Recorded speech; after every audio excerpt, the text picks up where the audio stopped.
Hi, I'm Dr. Ray Charette. I've been practicing orthopedic surgery in Western Kentucky for 36 years. My practice at this time consists exclusively of total knee replacement surgery, which will be the subject of this film today. We'll start by going over the indications for such a procedure. We'll try to describe in detail for you the nature of the procedure, as well as the recovery afterwards, and both the short and long-term expectations of this procedure.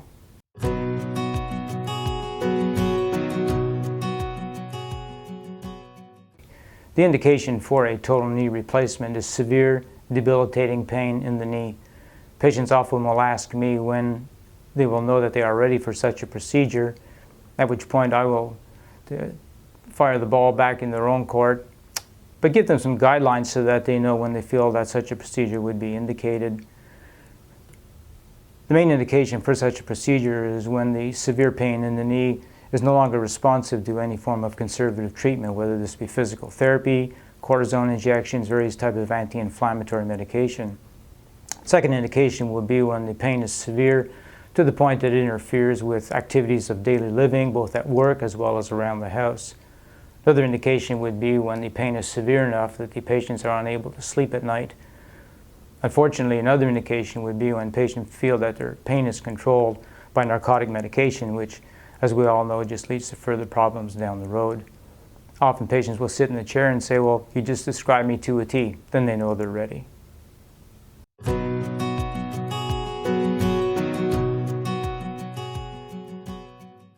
Total knee replacement, I find, is actually a poor term because it implies to the patient that the entire knee is taken out and replaced with another knee, much like changing the engine on a car. I like to compare it actually to doing a retread on an old tire. You take the old tire, scrape off the bad rubber, and glue on a new tread. So basically, the knee replacement is a resurfacing operation where merely the arthritic portions of the joint are cut away and then resurfaced with metal and plastic.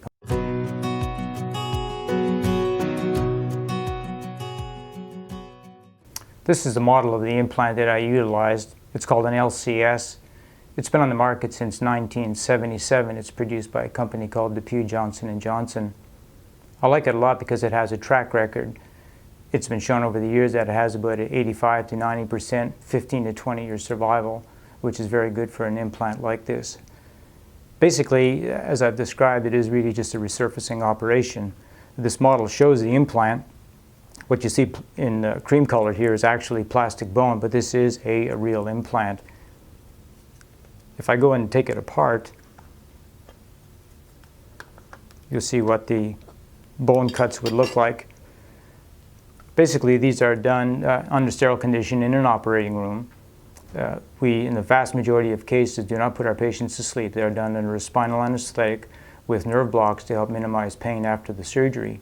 After the knee has been opened, basically just the top part of the tibia, as well as the end of the femur, is sectioned off the arthritic changes and then recoated with the implants that I have just shown. On the tibial side, a metal tray, which is made of cobalt chromium, fits on top of the tibia as such, and the new so-called cushion made of polyethylene fits on top of this. On the end of the femur then, after the cuts have been made, the metal cap, which again is made of cobalt chromium, slides under the end of the bone and merely recaps the end of the femur, and then this forms the new joint, which flexes as such. This implant also has what's called a mobile bearing, which allows the plastic to rotate on top of the tibial tray. Now the kneecap is preserved and would be moving up and down on the front of the knee where my index finger is. We preserve the kneecap, but we resurface the portion which will be rubbing on the front part of the femoral component with this cap. So all parts that rub on each other are replaced. All of these components are fixed to the bone with an acrylic cement called methyl methacrylate, which allows immediate fixation of the implant and allows the patient, regardless of their weight, to be up the day after surgery full weight bearing.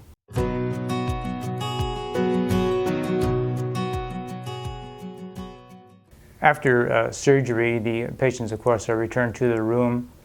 On the first day, because we've used a spinal anesthetic and femoral nerve block, the patient is allowed to be maintained on bed rest for the first day. The average hospital stay is about 2.5 to 3 days.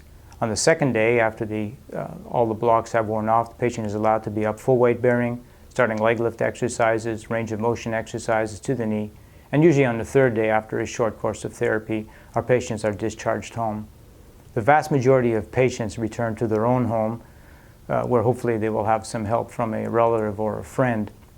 Home health physical therapy will visit them for a period of about 2 to 3 weeks. And then if physical therapy is required after this, we usually will send them either to the hospital here or if they're from out of town to a local facility. Physical therapy is not too involved with the knee replacement, involving mainly leg strengthening exercises, range of motion exercises, and walking.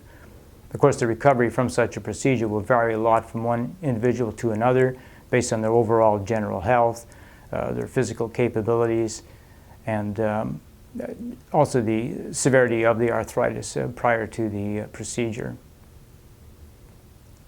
Patients are allowed to walk as much as they want. They can bend as much as they want. I always tell them there's nothing in there that they will really tear apart, so to speak, so they are allowed full activities as tolerated. The recovery, again, in terms of going back to work, will also vary depending on their position.